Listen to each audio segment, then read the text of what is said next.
Payback is WWE's first event as it heads into its summer season, with what appears to be an interesting match card that is filled with numerous possibilities for various summer storylines. The pay-per-view on paper looked to be pretty good.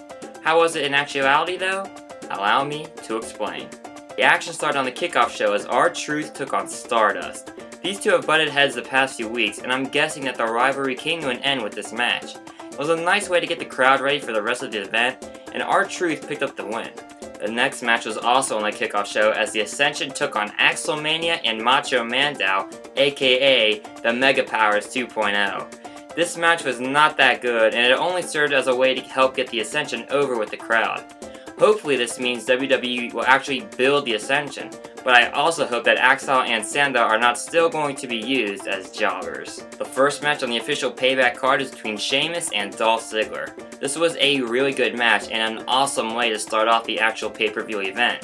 Ziggler got some vengeance from their Kiss Me Arse match by forcing Sheamus to perform a lip lock on his rear end. However, Ziggler started gushing blood from his head, and Sheamus picked up the win following a bro kick.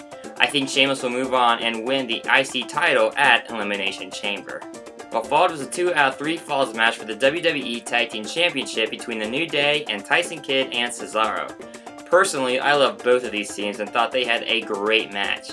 Kidd and Cesaro won the first fall, New Day won the second, and the third thanks to Xavier Woods, who picked up the pin despite not actually being in the match.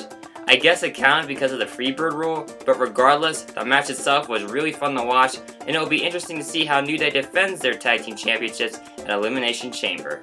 Ryback vs. Bray Wyatt was next. I did not really expect much from this match, but it actually turned out to be pretty good and very enjoyable to watch.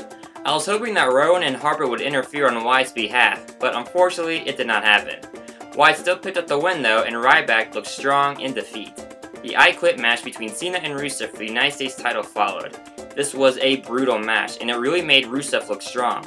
The ending was strange though, as Rusev made Cena pass out to the Accolade, but it did not count, as Cena did not say that he quit. But when Cena put Rusev in the STF, Lana said that Rusev quit, and as a result, Cena won. It will be interesting to see how this plays out, but the main thing is that Rusev looked really strong despite losing to John Cena. The Bella Twins vs. Tamina and Naomi was next. Overall, this was a pretty good match that helped make the winners, Naomi and Tamina, look like legit contenders for the women's title. I expect Naomi to win the title before Paige returns to the ring to challenge her for it. The bout that followed was Neville taking on Wade Barrett. This was a really good match, with Neville once again looking fantastic in the ring. He won by countout, and they fought after the match with Neville gaining the upper hand. I believe this feud is far from over, and I think if Sheamus doesn't win the IC title at Elimination Chamber, then it will come down to either of these two men. The main event Fatal 4-Way WWE title match between Dean Ambrose, Roman Reigns, Randy Orton, and the champ Seth Rollins was next. This match was awesome. The action was non-stop, and the Shield even reunited for a brief moment to triple powerbomb Randy Orton through the announce table. In the end, Rollins pinned Orton after a pedigree to retain the title. It was predictable that Rollins would win, and I'm glad that Orton took the pin, as he is already an established star and would not get any damage from the loss. This was by far the best match on the card, and it stole the show in my opinion.